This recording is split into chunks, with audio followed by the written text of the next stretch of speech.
From natural causes to freak accidents, here's how every president of the United States died. Starting with the most recent, of course, we have George H.W. Bush, who died of vascular complications from a long battle with Parkinson's disease. He was 94 years old at the time of his death. Next up is Gerald R. Ford, who suffered a heart attack at the age of 93. He had a history of heart issues throughout his life, so it was always a matter of when, not if, for poor Gerald. Then we have John F. Kennedy, who was tragically assassinated at the age of 46 while riding in a motorcade in Dallas, Texas. An autopsy revealed that he was shot by a single bullet fired from a 6.5mm Carcano rifle, which ultimately led to his untimely demise. Lyndon B. Johnson, the man who succeeded Kennedy, died of a heart attack at the age of 63. He had been suffering from congestive heart disease for some time before his death, which ultimately proved to be fatal. Dwight D. Eisenhower, the man who preceded Johnson, died at the age of 78 from congestive heart failure. It's interesting to note that Ike had actually retired from the Army as a 5-star general, which makes him the only American president to hold a 5-star rank. Before Eisenhower, we have Harry S. Truman, who died at the age of 88 from pneumonia and other circulatory and coronary problems. Truman had a long history of health issues, so his death came after a long period of declining health. Before Truman was Franklin D. Roosevelt, who died at the age of 63 from a cerebral hemorrhage. FDR had been battling health problems for much of his presidency, including polio, which left him partially paralyzed. Now let's talk about Hoover, who died at the age of 90 from a cerebral hemorrhage. Hoover served as Secretary of Commerce under both Harding and Coolidge before becoming president himself.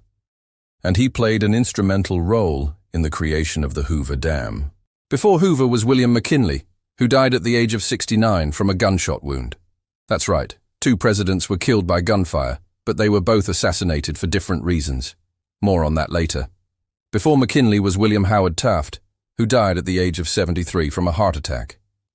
Taft was actually the first person to serve as both President and Chief Justice of the United States. So yeah, he was pretty smart. Theodore Roosevelt, the man known for his speak softly and carry a big stick foreign policy, died at the age of 60 from a cerebral hemorrhage. Teddy had been in office for less than a full term when he died, having taken over for McKinley after he was assassinated. And speaking of McKinley, let's go back to him. As I mentioned earlier, he was assassinated.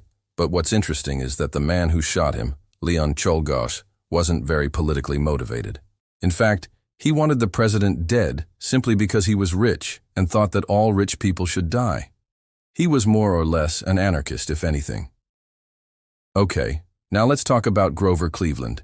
He's the only president to serve 2 non-consecutive terms. But how did he die? Well, he died at the age of 71 from a stroke. Before Cleveland was Benjamin Harrison, who died at the age of 65 from complications of pneumonia. He had a long history of lung problems, which ultimately led to his untimely demise. William McKinley's father, William McKinley, was actually the last president to die in office, having passed away at the age of 63 from a stroke. He held office for 2 full terms during the late 1800s. Before old William was Chester A. Arthur, who died at the age of 55 from a combination of Bright's disease and liver cancer. He had been in office for just over 3.5 years when he died. James Garfield, who was shot by a disgruntled office seeker just 4 months into his presidency, died at the age of 49 from a combination of infection and mismanagement of his wounds. It was a sad end for Garfield, who had actually survived the initial shooting. Before Garfield was Rutherford B. Hayes, who died at the age of 90 from heart failure. He had been in office for 8 years when he died, having previously served as governor of Ohio. And then there was James Buchanan, who died at the age of 69 from a combination of heart disease and possibly stroke.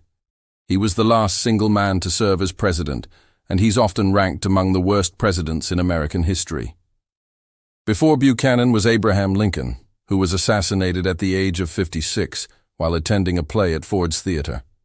The man who shot him, John Wilkes Booth, was a Confederate sympathizer who was outraged over Lincoln's decision to end slavery. Before Honest Abe was James Polk, who died at the age of 49 from a combination of cholera and acute gastroenteritis. He had been in office for 4 years when he died, and he left behind a complex legacy of both good and bad. Zachary Taylor, who died at the age of 63 from gastroenteritis, also had a fairly short and controversial presidency. He died just 16 months into his term, and he was the first president to die in the White House. Millard Fillmore, who took over for Taylor, died at the age of 74 from a stroke. He served out Taylor's term and then ran unsuccessfully for re-election. Franklin Pierce, who preceded Fillmore, died at the age of 64 from a combination of heart disease and liver disease. He was the last Democrat to win the presidency before the Civil War. Now let's talk about James K. Polk, who died at the age of 49 from a combination of tuberculosis and possible heart failure. He had a very eventful presidency, including overseeing the Mexican-American War and the annexation of Texas. Before Polk was William Henry Harrison, who died at the age of 68 from pneumonia just 1 month into his presidency. He's famous for being the first president to die in office and for his extremely short inaugural address, which he delivered without any notes and without a coat or hat in freezing temperatures. John Tyler, who took over for Harrison, died at the age of 71 from a stroke. He had previously served as the 10th vice president under both William Harrison and Martin Van Buren. Martin Van Buren, who preceded Tyler, died at the age of 79 from heart failure. He was the 8th president of the United States and the last president to serve under the Democratic-Republican Party. And let's not forget about John Quincy Adams, who died at the age of 80 from a stroke. He served as the 6th president of the United States and was the son of President John Adams. Speaking of John Adams, he died at the age of 90 from a stroke. He was the first vice president and the first president under the Democratic-Republican Party. Thomas Jefferson, the man who wrote the Declaration of Independence, died at the age of 83 from a combination of heart disease and possibly uremia. He was the 3rd president of the United States and the 2nd to die in office. Before TJ was James Madison, who died at the age of 85 from heart failure. He was the 4th president of the United States and is often referred to as the father of the Constitution. George Washington, the man who led the Continental Army to victory in the Revolutionary War and then served as the first president of the United States, died at the age of 67 from a throat infection. So there you have it, folks. That's how every president of the United States died. From natural causes to assassination, these men met their ends in a variety of ways. But their legacies live on. If you enjoyed this video, please don't forget to leave a like and subscribe for more historical tales. Until next time, my friends, stay curious.